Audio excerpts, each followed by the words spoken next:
Hello Libra, Sun, Moon Rising, and Venus Signs. Kamusta kayo? Sana po nasa mabuti kayong kalagayan. Welcome back po sa Star Tarot. At kung bago kayo rito, welcome din po kayo. Please subscribe, like, share my videos, leave me a comment kung nakaresonate po kayo. And hello po and shout out sa ating beloved channel member na si Atnel 0929. Maraming salamat po for your support sa aking channel. Thank you. So, first card ninyo, first message ninyo is the energy of the fox. Ayan. So, si fox, more of observation siya. 'Di ba? More of hindi muna siya gumagalaw, hindi muna siya nagte-take action, no? Agad-agad nung basta-basta lang nagmamasid, no? Nagmamasid siya kasi matalino, no? Nagmamasid, hindi siya basta-bastang gagawa ng kahit ano man na hindi niya pinag-aralan, hindi niya minaster kumbaga. Kaya maaring ganun din kayo sa ngayon, Libra. That is what you are going to embody sa ngayon, Magiging matalino ka, extrang matalino, you will be clever, 'di ba? At saka mabilis din si Libra ngayon na mag-adjust, no, sa ibang sitwasyon. No, you are also going to be more flexible, no? Pwedeng kung kailangan mong mag-disguise, agad-agad magagawa mo 'yan, yung parang ganon. So, we also have center. Ayan, so siguro din ngayon, you will be more focused on yourself. Baka sa ngayon, kung dati puro kayo inuuna ninyo yung ibang tao, you are always prioritizing the well-being of other people.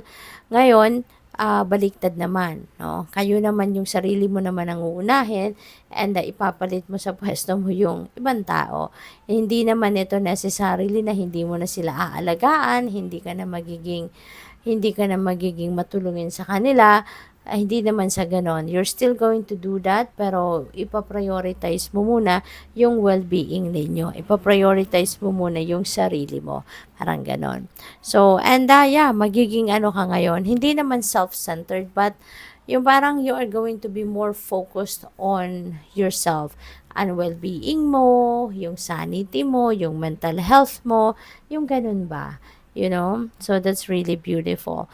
Your next message is healing wand. Ayan, Libra. Baka ang iba sa inyo is manggagamot, no? Pwedeng kayo ay healer, pwedeng kayo ay gumagamit ng tools. Ito, tulad nito, parang crystal siya. It could be rose quartz or it could be selenite wand, no? Na maaaring yan ang ginagamit ninyo sa paggagamot. So you could be crystal healer, maybe you're also a Reiki healer, maaring ganon, or baka feeling ko din dito, you are also using divination as a tool, no, para makatulong kayo na mag-heal ang mga nararamdaman na mga taong lumalapit din sa inyo, no, at humihingi ng tulong. So, yun. Baka din meron kayong mga spiritual practices, no, na ginagawa para makatulong din sa ibang tao. So, good luck po. So, tignan natin kung ano pa yung mga mensahe para sa'yo. We have King of Pentacles. Napakaganda. Kasi si King of Pentacles, siya ay very successful na. Very yayamanin na to. May pera, may savings na, meron siyang mataas na posisyon sa kanyang trabaho. Very successful, no? Si King of Pentacles. Pwede rin na ang iba sa inyo, Libra, is pwedeng kayo din ay maswerte sa negosyo. Maaring you have a very successful business then at this time. Kaya congrats sa'yo. Kung hindi man kayo nandun sa sitwasyon ni King of Pentacles pa, maybe this is just a heads up para sa inyo na yes, continue to work hard, continue to persevere because malapit na kayong makaupo din sa trono na katulad ni King of Pentacles. Six of Cups, may travel dito, may reunion. Maaari kang iba sa inyo ay nasa malayong lugar, nasa abroad, at baka malayo kayo sa inyong mga anak, sa person ninyo, sa mga magulang ninyo, sa mga kapatid. And maybe you are coming home to visit them. Maybe you are coming home for a specific reason na baka gusto mong makasama, lalo-lalo na kung may mga anak ka na, makasama mo mga anak mo. You know, you are coming back. No? You're coming back home. Kaya, good luck sa'yo, no? What else? We have temperance energy. This is patience. Okay? Be patient. Baka ang iba sa inyo dito medyo may tendency na mabilis magalit, 'di ba? Mabilis mairita, no? At ngayon, paalala sa inyo, be more patient, okay? Kalma lang, lalo-lalo na kung meron kayong mga sakit, no? May mga physical ailments katulad ng hypertension, no? Hindi maganda, no? Kung kayo ay magagalitin or kayo ay mabilis magalit, no? Hindi maganda yan sa inyong katawan kasi yung stress can raise your blood pressure, 'di ba? Kaya kayo, maging maingat, no? Kontrolin as much as possible. Kung kayang kontrolin yung inyong emosyon, kalma, you should learn as well on how to calm down. 'Di ba? Anong pwede ninyong gawin para kalmahin ang inyong sarili?